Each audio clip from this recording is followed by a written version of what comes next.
Have you ever looked around at your busy life, your job, your family, your faith, and thought, why does it still feel like something's missing? Like you're doing all of the things, but still feel restless, still feel stuck, still feel like you're yearning for something more. In today's episode, we're digging into that feeling. My guest shares how saying yes to God, even when it doesn't make logical sense, opened up a whole new world for her.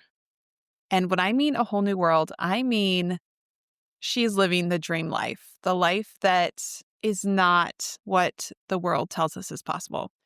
We're talking about priorities, mindset, fear, money, and what happens when we stop trying to figure everything out on our own and just let God lead. So whether you're an entrepreneur, a working mom, or someone quietly wondering what else is possible for you, this conversation is one you're going to want to listen to.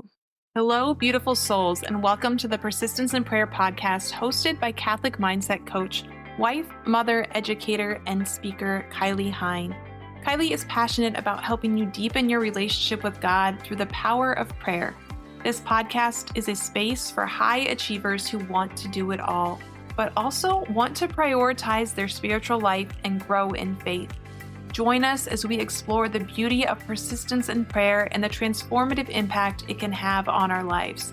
Get ready to discover practical tips, insights, and inspiration to help you develop a daily prayer practice and cultivate a deeper sense of trust in God's plan for your life. Let's journey together towards a more fulfilled and faithful life as we invite the Holy Spirit in. Let's begin. Hello, everyone, and welcome back to another episode of Persistence in Prayer. Today, I am joined by Karla Fitz. She is a Catholic life and business coach. Through one-on-one coaching, pilgrimage retreats, and her Catholic Life Coach podcast, Karla invites women to realign their inner desires with God's plan. Her approach empowers women to break free from feeling pulled in multiple directions and take real, meaningful steps toward the life that God has called them to. And I am so excited because Karla and I met through the internet, but we're actually in the same state. And I get so excited when I get to hang out with people who actually live where I live. I love it. Oh, that's right. It has been such a beautiful thing too, because we have so many things in common, like our family time, what we did before coaching. I love it. I'm so blessed to be here. Thank you. Yes. So speaking of things that we have in common, can you tell us a little bit about the story behind the woman here today and maybe what God is calling or doing in your life right now? Yeah. So getting to become the Catholic life coach was a journey. I started by hiring my very first life coach back in 2021. And it was because I needed to lose a lot of weight. There was about 100 pounds that I needed to lose that were very stuck.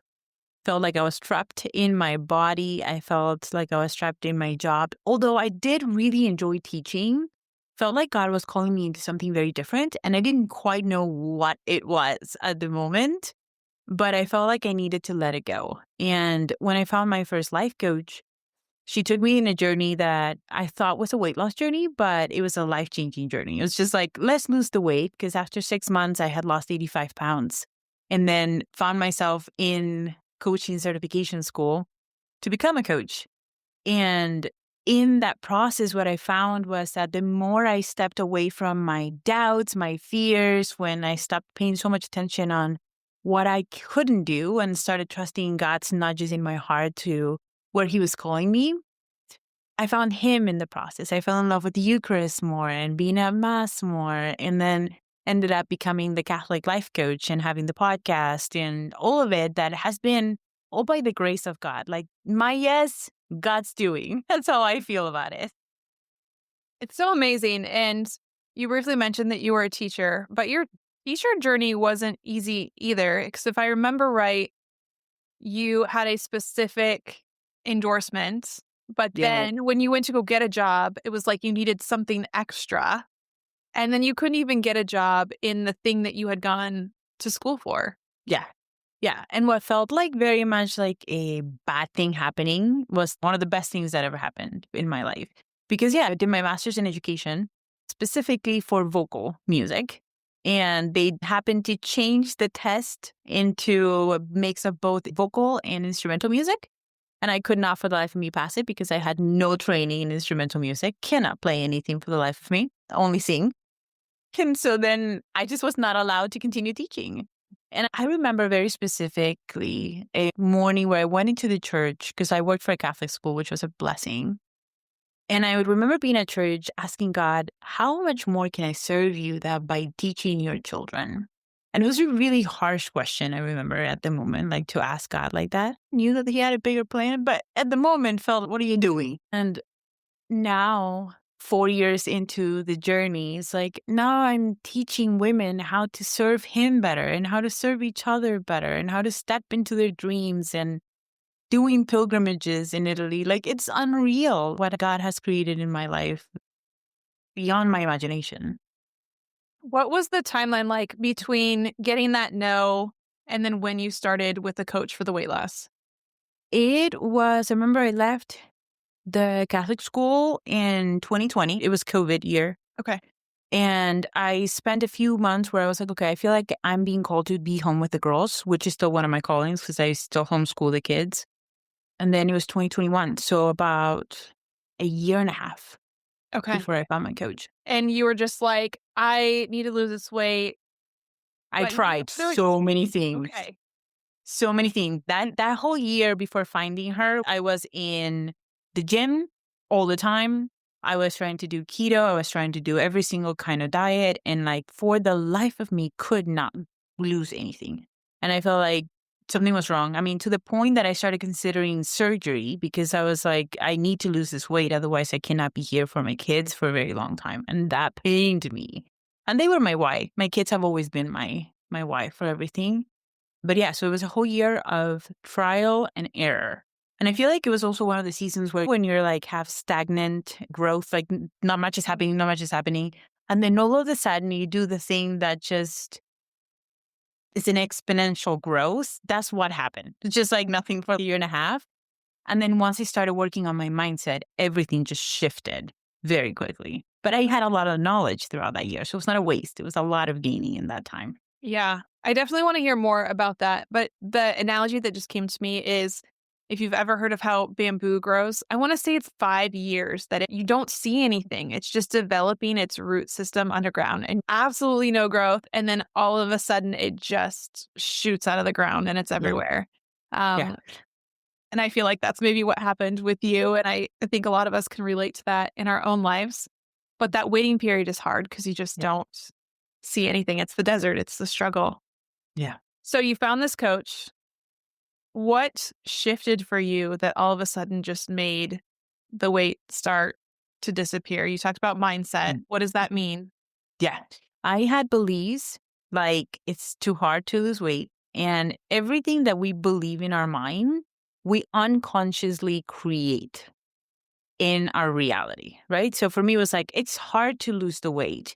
And so I felt defeated. And then I would eat more and I would try to buffer and eat away my emotions, frustrations, because I believed that it would take too long or be too hard. And then what I did was prolong the process because my brain believes our brains do not like to be wrong.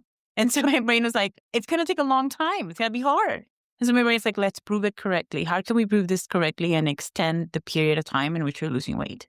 And what happened was that I discovered that I had a choice in my mindset. Like, oh, wait, I don't have to believe that. It's not a fact for my life that it's going to be hard and take a long time. And then I remember the other piece was the emotional piece. I had to process emotions that I did not know how to sit with and allow inside of me to just exist and not have so much judgment against me. And once those two kind of came from me, then I started inviting Jesus into everything that I was doing. And then all of a sudden it's like, well, if it doesn't have to be hard and it can possibly be easy, maybe we can just make it easy. And that's how it was. Like I did not go to the gym. I walked every once in a while. I had very much like, we're just going to eat less of this, less on that, and be more mindful about it. And it just evaporated. It was crazy. It is so crazy. I think it was on Instagram. It was a priest and he was talking about how when people come to confession, the thing he repeats all the time is, this is a symptom. And it just made me think about the eating, the whatever it is that we think the problem is. It's usually not the problem. It's a symptom of something else. It's a symptom of a fear, of feeling unloved, of feeling rejected. we're hiding something, we're masking something. And so the symptom is what we think is the problem, but actually it's not the problem. And I think that's what coaching helps us to realize is what is the actual problem. Yeah. Yeah. And like for me, as you're saying this, it's like definitely for me, my actual problem was that I was not allowing myself to be me.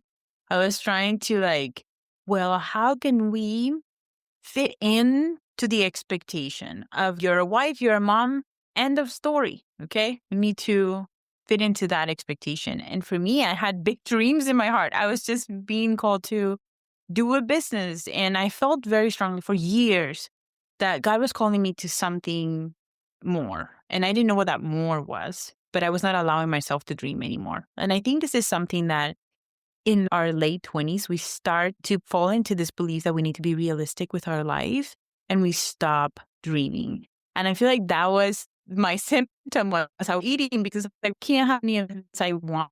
How to make my quote unquote feel better and not feel so frustrated. Let's numb out the frustration, the disappointment that I felt because I felt like I was being called to something, but I was not letting myself dream at all. Just no, let's be realistic. Oh, yeah. Which if they're not seeing the videos, I'm doing a lot of quotes. I feel so called out. Like it just reminds me of that question, what else is possible? And that Mhm. can be so hard for us to even allow ourselves to just pretend what else is possible for my life. Mhm. And my husband has called me out like, so many times, like, why are you boxing yourself? Like, why isn't this possible? And I'm like, I'm realistic. And he's, no, you're not realistic. You are not giving yourself the opportunity to grow. And I know for me, coaching has just opened up a whole new world as well. And it's something that continuously, I'm sure you probably still get coached too, but Oh yeah. it's so important because they don't just go away. Those are deep seated beliefs that we have that we maybe have had since we were children. And they're not going to go away automatically by flipping a switch because they've been there for so long, but we make progress and we grow. Yeah. I'd love to hear because I know many of the listeners feel pulled in a million directions, just like you said, the faith, the family, the work, fitting into an expectation. Don't even realize it because it's just our culture. We're inundated with information about what our life should look like and what we should be doing. What strategies do you use with your clients to help them reprioritize and just gain perspective on what maybe could be different? Like, Yeah. how do you go against the expectation? Yeah, I definitely do think that this is something that in our society, we're being constantly told that we need to keep busy, that we need to keep productive, and we think that time equals productivity.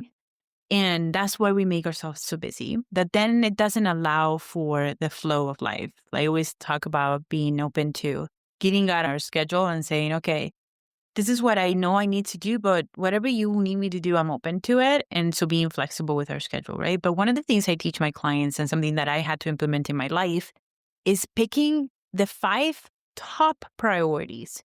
Because when it gets messy is when we think everything is a priority. It's like right now, everything is a priority. And it's like, no, let's bring it back to the 5 top priorities because guaranteed that laundry is not in your very top priorities, okay? It might be in some of them. Does that make sense? But the top priorities tend to be, at least like I'm going to speak out of my own experience and my top priorities is my relationship with God. Like I want to have time for holy hours. I want to have time for prayer time in the morning. So that's the first thing I put in my calendar. My relationship with my husband, how much am I prioritizing with in my marriage, my kids, and my business. And then my other part was traveling. Like I wanted to spend more time traveling. But originally, those priorities were not in the right place, if that makes sense. It was job needed to be priority number 1, not God, but job, because we got to make money. But when I started prioritizing the number 1, which is my relationship with myself and God together, because we're a union, right? Then everything started falling into place. Then it's like, okay, whatever steps I'm taking in my business, I'm taking them knowing that God is leading and that I have taken time to slow down my mind and to connect with the Holy Spirit so that God can lead my next step. So that's one of the pieces that I do with my clients a lot is let's check in to see what your top 5 priorities are in your heart And are you living in accordance to that order, or are they in the wrong order so that then you feel overwhelmed? Because what happens is when those top 5 priorities are being, for lack of a better word, prioritized in your life, things don't feel so heavy. Your task, the things you need to do feel in alignment. And so then it's not so hard to get them done. It's more of a desire to do them and to participate in those things. Yeah, I love it. You explained it so well. If everything is a priority, nothing is a priority. I mean, I Nothing think is a we priority. know this, but we lose sight of it because we, again, start to go through our day and it starts to feel chaotic and it starts to feel busy. And if we haven't trained our brain that, like, hey, you know what? You don't need to freak out right now. You can just stay in the moment, go back to what is important, and everything's going to be okay. But again, our brains start to freak out and we go back to those natural tendencies and those habits that we have. Yeah. And then we struggle a little bit. And hearing you talk about the top 5 priorities, if they aren't in the right order, they could still be the same 5, but if they're not in the right order, you are going to feel discombobulated. You're going to feel stretched in too many directions. And that's not how the Lord wants us to operate. That's not how He wants us to feel. So, I think of the example you talked about your kids, like, they have to work. Yes. Do many of us need to work to help provide for our children? Absolutely. But when we put the work first, often it is from a place of fear. Like, if I Mm-hmm. don't work, I'm not going to be able to provide for my kids. And so when we make decisions from a fear based place, they're not going to be in proper order. Whereas if it's, I'm going to start with the Lord because He's going to take care of everything and Mm-hmm. He's going to show me how to navigate this job or bring me a different opportunity to provide for my kids because He cares about them so much more than I could ever care about them, which is infinite, then everything else just falls into place. Yeah. Truly. So good. So good. So, speaking of fear, I know you work with a lot of entrepreneurs, and I'm sure that fear and self doubt come up a lot. How do you help people identify that's maybe where they're operating from? Are there any phrases that come up a lot, things like that? And then how do you help them find that first step forward? Yeah. Yeah. Fears and I think the need to control is something that as entrepreneurs, we have very much ingrained in each one of us because we are problem solvers, right? Like we're creators and problems. Let me solve problems. So we create many of them to solve instead of just sitting back and co-creating our life with God. I call it the co-creation. There's a lot of people out there that call it the manifestation and we just call it in. I love to call it a co-creation because it is exactly what we are doing. We are participating in the miracles that God is asking us to participate in. And as entrepreneurs, God is the CEO, or at least He should be the CEO because it's a lot easier when God is the CEO than when we are trying to control all the things, right? Those are 2 things that I coach a lot on is fears, is the anxiety of not having control over our business, quote unquote. And then the other thing I coach a lot about is money, is like our worthiness on growing, right? Those are like the 3 things. But one of the ways that I like to remind them of is this participation that they are taking place on. Like God could do it. He could do it on His own, but He wants you to be a part of it. And so going back to our why is like the first step. Why did we decide to do this business in the first place? What are we feeling called to creating? And then when we go into these fears is reminding our brain that first, right now, today, we are okay. We are safe. We have a home. We have enough income to eat. Our kids are okay. And God is calling us to grow. But right now, we need to be first present and enjoying the moment so that when the growth comes, we are ready to receive it, if that makes sense. Absolutely. 100% makes sense. And I know from my own experience that helping someone else through this is so different than going through it yourself because Mhm. we can't see the roadblocks. I know I'm really great at helping other people simplify things. But when it's me, I overcomplicate so much. And I remember I was explaining something that was coming up and I was like, oh, I need to do this and this and this. And a friend was like, why? Like, why are you doing all of that? You can just do this one very simple thing. And I'm like, oh, you're right. But again, it's that perfectionist, it's the solving the problem that doesn't really exist Yeah. state that we fall into because that's maybe is one of our gifts is that we're problem solvers. And so we want to solve things that don't actually need solved. So having that extra or that other person to just help us gain perspective, to just take a step back and look at, again, I love how you said this, be co creators with the Lord, which is not manifestation, which is very new age. Yeah. And if I think it, it's just going to happen because the Lord's will is the Lord's will. And that's Yeah. where we want to remain. So we can have big dreams, but when we take them to the Lord, He will purify them and reveal to us more of what that could look like and what He desires for us to look like, which is so much more beautiful than our original dream. In the Mhm. first place, as you talked about just when we started this. Yeah, and I think one of the things that's coming up as you're saying this is like the process that we go through. The reason why I still have a coach and you have a coach and why we all need a coach is because as we grow, and this is like the reason why I love coaching entrepreneurs is because we have that in common, what you said. Like we are very much problem solvers. So we're like, how can we make it complicated for ourselves? Even though for our clients, we would never encourage our clients to be like, let's complicate things a little bit. Ready? And no, we're like, okay, how can we simplify? How can we be present in today?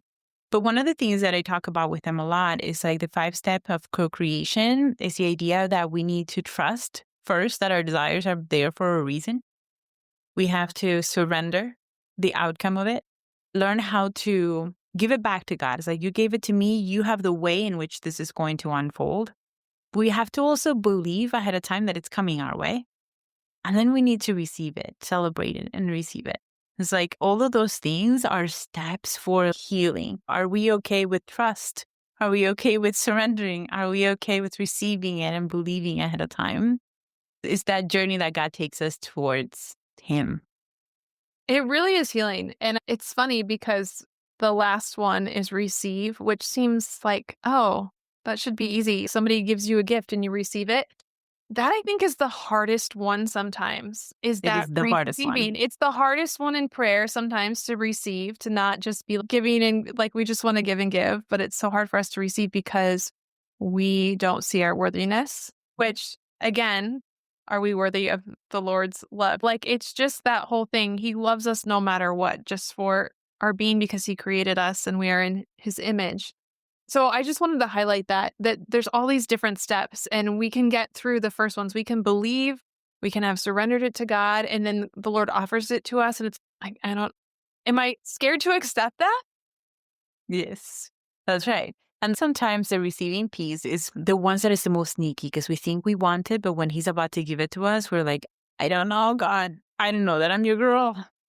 Yeah. Am I terrified of the success or am I terrified of the Mhm. failure? Or Yeah. both? Yeah. And a lot of times it's both, but sometimes the success is actually brings a lot more fear than the failure. Sometimes we can work towards like, if we fail, it's fine. It's learning. We're never totally failing. But when we actually think about receiving all the goodness, it's very uncomfortable. Mm. Which kind of leads me back to you said one of the things that you talk a lot about is money. And Hmm. I love hearing Catholic women talk about money mindset and the perspective of it because we all come from different places.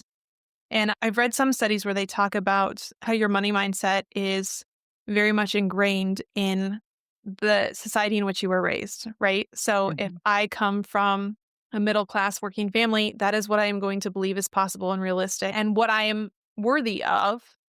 Whereas if I come from a family who is very well off, very wealthy, that's what I was raised around. It's like, of course that's possible. And so that's the thing that I attain because that's what I believe and go after and pursue. So I'd just love to hear any thoughts that you have around that. Yeah, I love to teach my clients that money is a tool. It can be used for good and it can be used for evil. Okay. But what money does with someone like us who has a Catholic ambition of bringing people to Christ and growing the church, we're going to naturally have that desire to support others.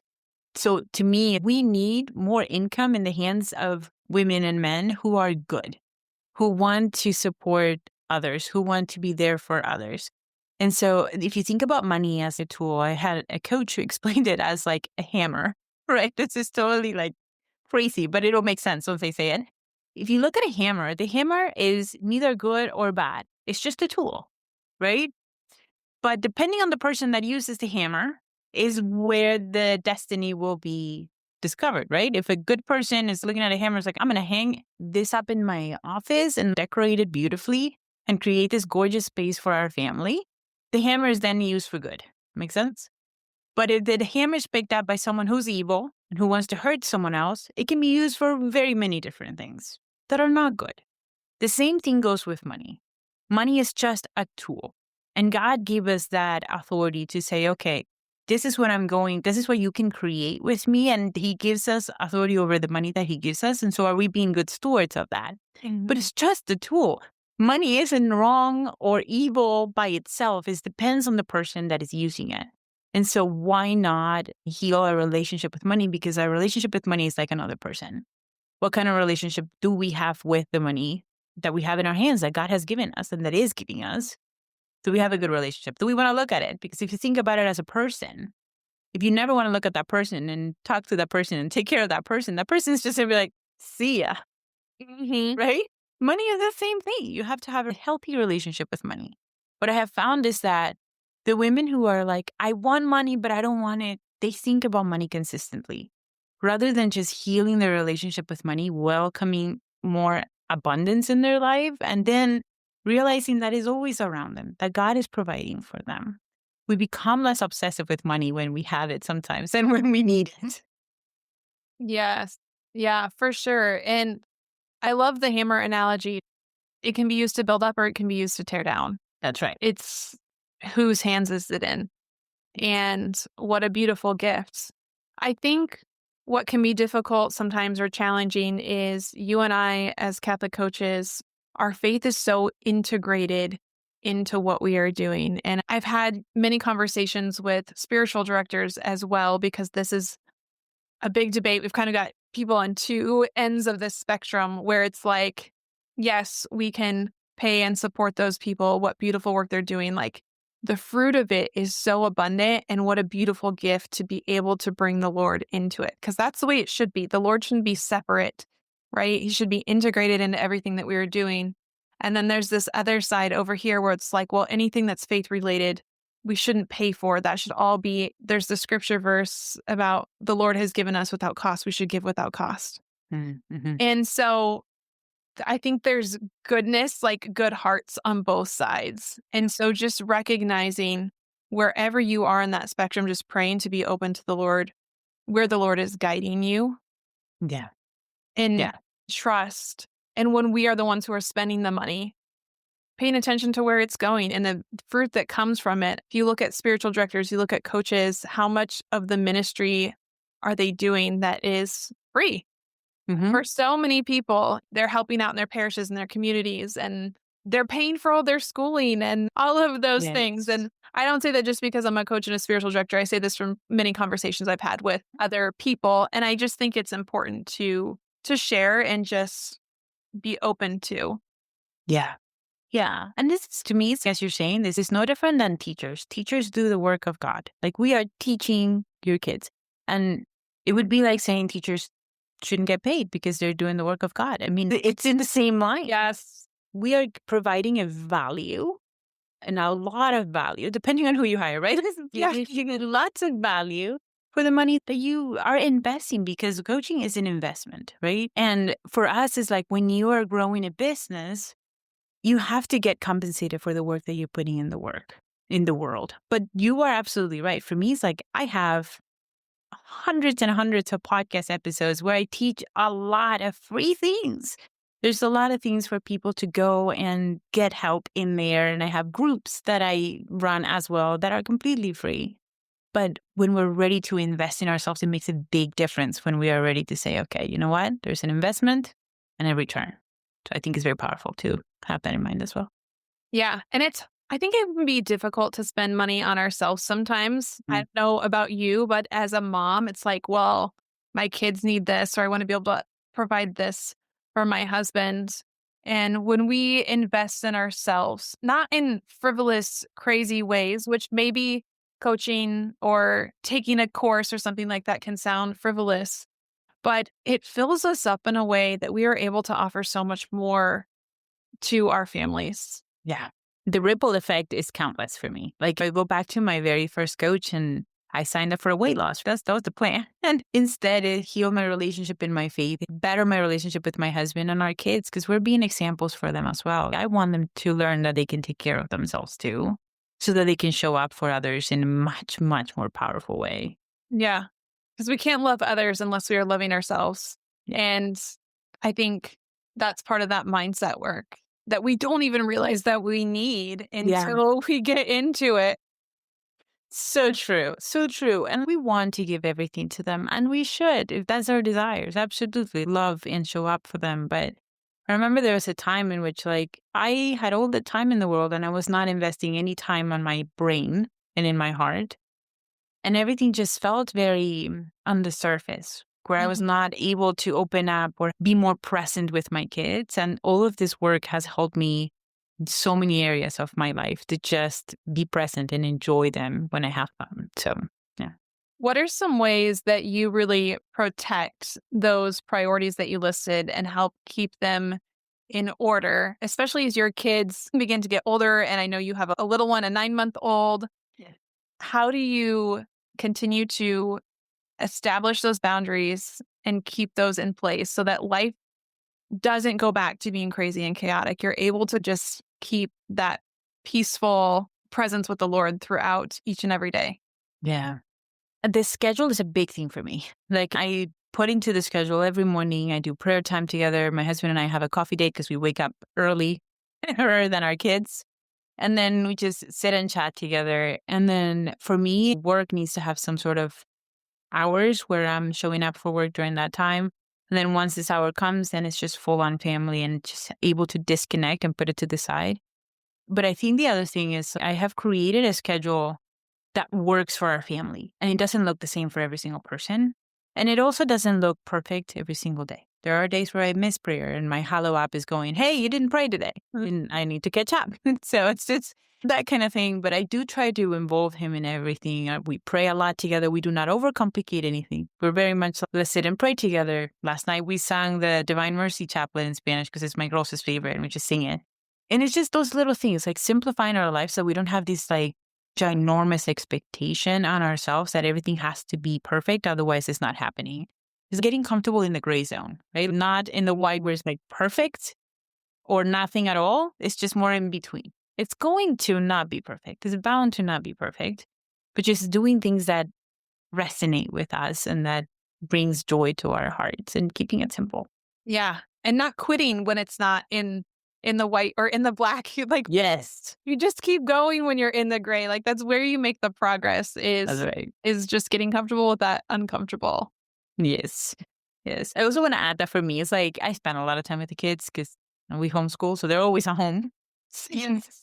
So that's what I mean with we created something that works for us, that makes us both happy. And my husband is at home as well. So that's super helpful. And yeah, create that balance as you go. And again, I think it goes back to what else is possible because that wasn't probably the vision that you had 10 years ago or 15 Not at years all. ago.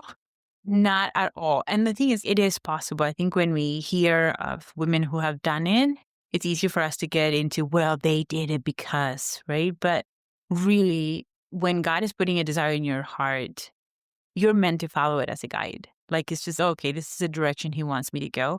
You just don't know how you're going to get there. I remember when I first left my teaching job, I was just very much, I want to be home more and work from home. So the next step that he led me to was real estate. And I hated it. I was like, this is not my place, not my people, not what I want to be doing. But it was a real estate agent that took me to life coaching. She was like, oh, you should work with this life coach. And that's how I found my coach. So there's steps in the direction. And now it's like I work completely from home. We just came back from Europe from doing a pilgrimage together as a family. My husband is now working with me in the business and we get to work together. But it's been years in the making, right? It's not just like, boom, done. I don't know how else to explain that, but it's been years in the making and trusting God every step of the way.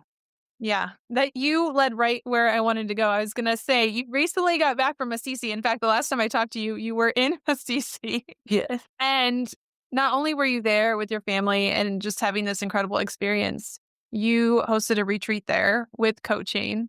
And I didn't get to ask you, what kind of takeaways did you come home with from that experience? Because was that your first one in Assisi? So the retreat is actually happening in November. Oh, it's in November. Okay. Yeah, So so we're you were actually just going there. back to Assisi. Okay. Okay. Yeah, so I was in Assisi doing research and learning a lot of things to prepare me for the retreat. And in that, I found the person who's going to be leading the pilgrimage side of the retreat, which was amazing to meet all those women in there.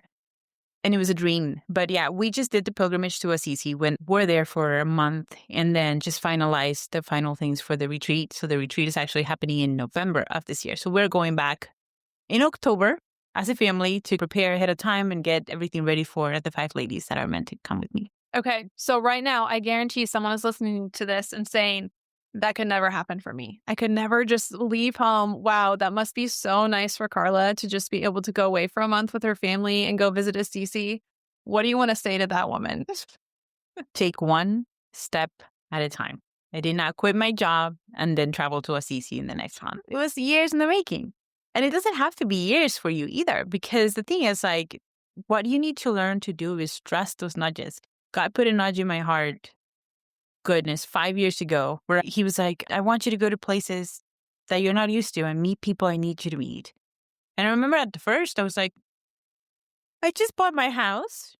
No, thank you. I'm happy here. And God kept putting the nudge in my heart. And I remember that he's definitely calling us to this. But it was one step at a time. And what I wanted to remind everybody too is it doesn't just happen out of nowhere. God is preparing you. And so in every single step of the way, he's preparing you for you to take the next step and the next step and the next step.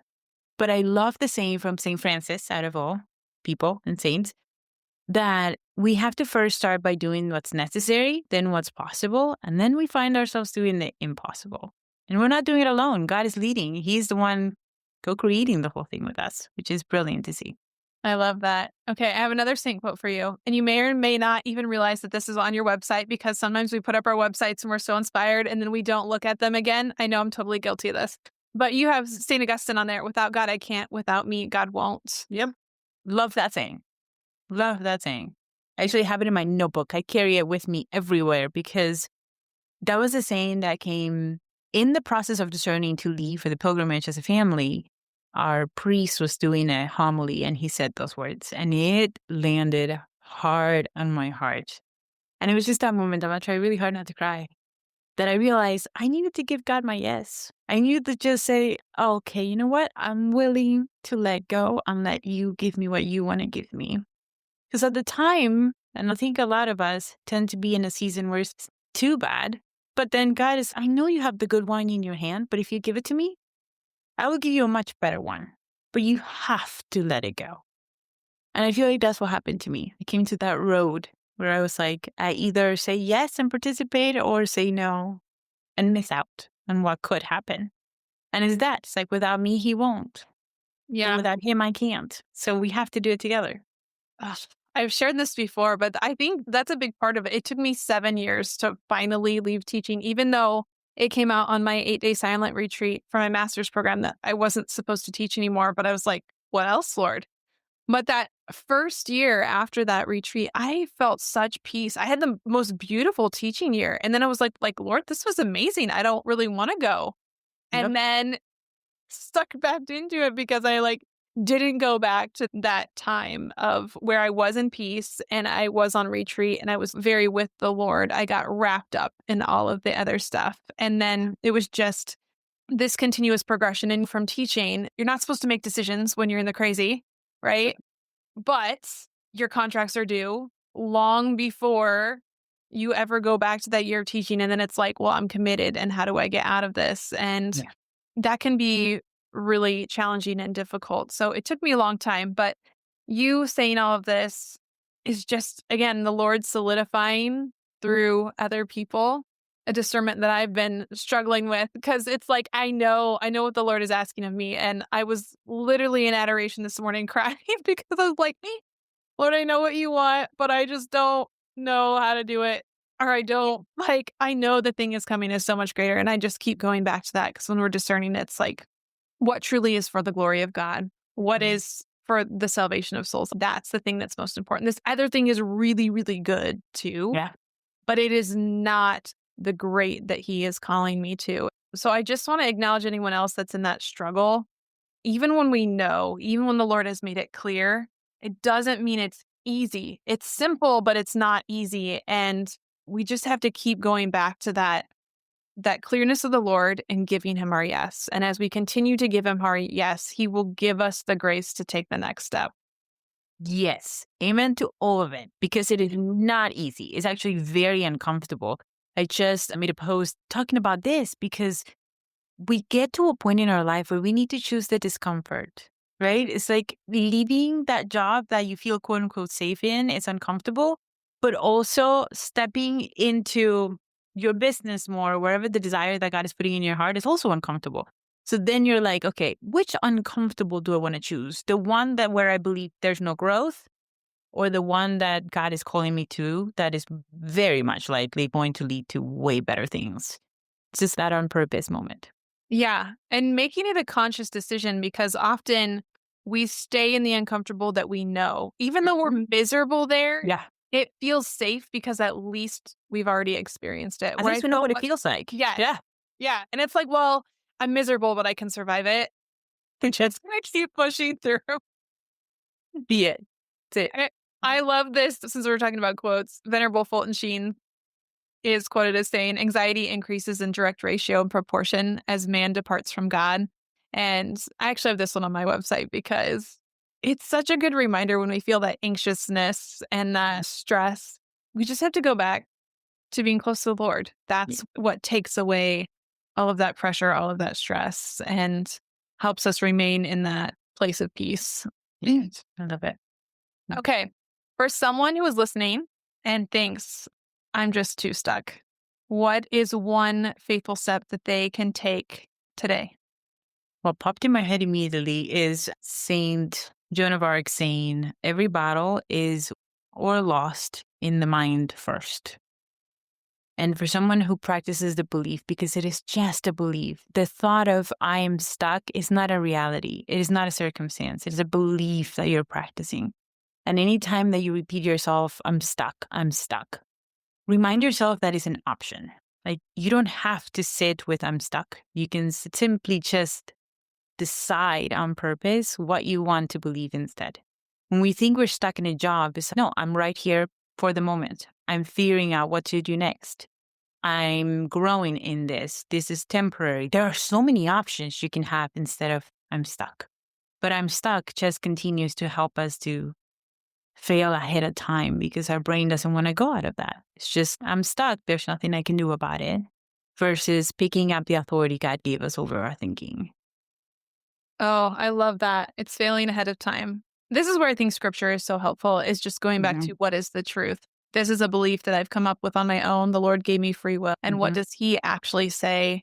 What is the truth? And you can just open up a book of the Bible and you can probably find something in there that's going to speak truth into your situation. 100%. The Lord is going to use it. I mean, go read through the Psalms, read through the New Testament of who God truly is. When we come to understand who He truly is, His glory is just going to shine through in our lives so much more.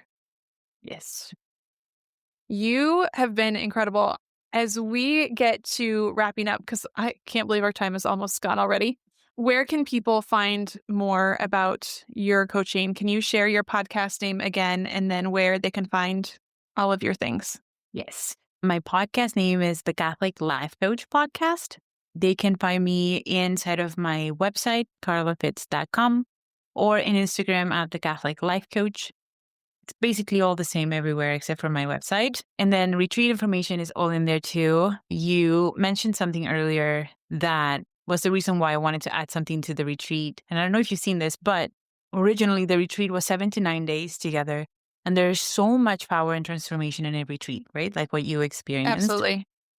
But then once we leave the retreat, kind of everything just settles back down and you're like, goodness, I don't know what to do. Which is the reason why on top of the retreat experience, each of the 5 women will actually get access to my group coaching program completely free. So for 6 months, they have group coaching, 3 months ahead of the retreat and 3 months after the retreat so that they can get supported ahead of time preparing. And then 3 months after to get supported and continue the transformation, which I'm really excited about. That's amazing. It's funny because my email that literally went out this week was about me getting home from my spiritual direction graduation and feeling like so full. I mean, like the Holy Spirit overflow of that week with those people and the presenters that we had in the prayer and everything. I was just so full. But then I walked back into the everyday life of these people need me and there's dirty dishes and I have a suitcase to unpack. And it was like, oh my gosh, where you feel like you just can't catch a breath. And even though I thought I had prepared all this stuff before I left, so I wouldn't feel like that when I came home, I still felt like that when I came home. And there is like this transition phase. I know some of the students I used to lead on retreat, they talk about they came home, it was like the God high, like what happens when the God high wears off.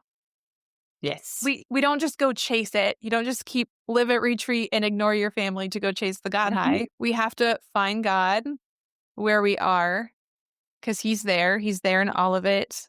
And he wants us to invite him into all of it and recognize his presence. He will reveal himself. So I love that you added that coaching on either side of that. That's amazing. Yeah, I'm really excited.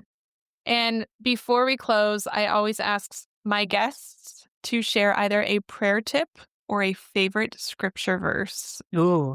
If you have anything that comes to mind. My favorite thing to do is the surrender novena. I do that on repeat because I think once we finish the surrender novena, we need to start it over because we're worrying about something else. So it's very helpful.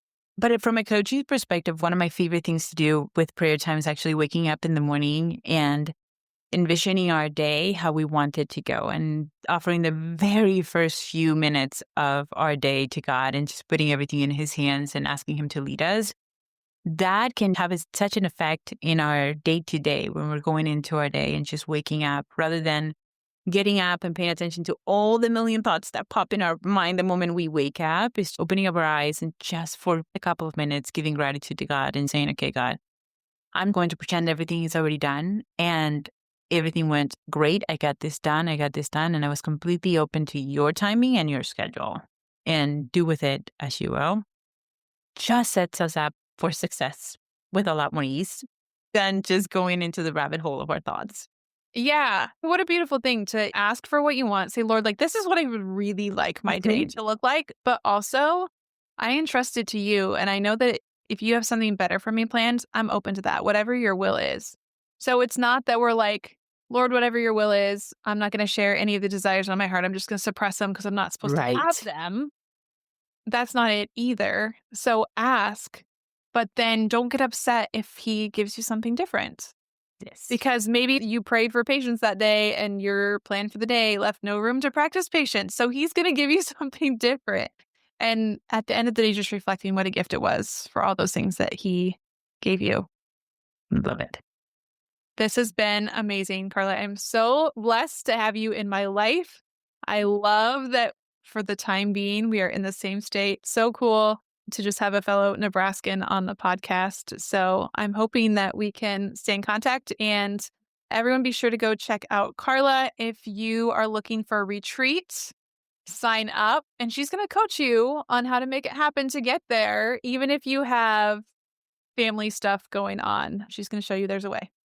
Beautiful souls, thank you again for journeying with me. If you have been blessed by this episode, it would mean the world to me if you would leave a review. Be sure to screenshot it, share it on your social media stories, and don't forget to tag me on Instagram or Facebook at Kylie M. Hine. Stay persistent in prayer, protect your peace, and as always, share the light of Christ with everyone around you.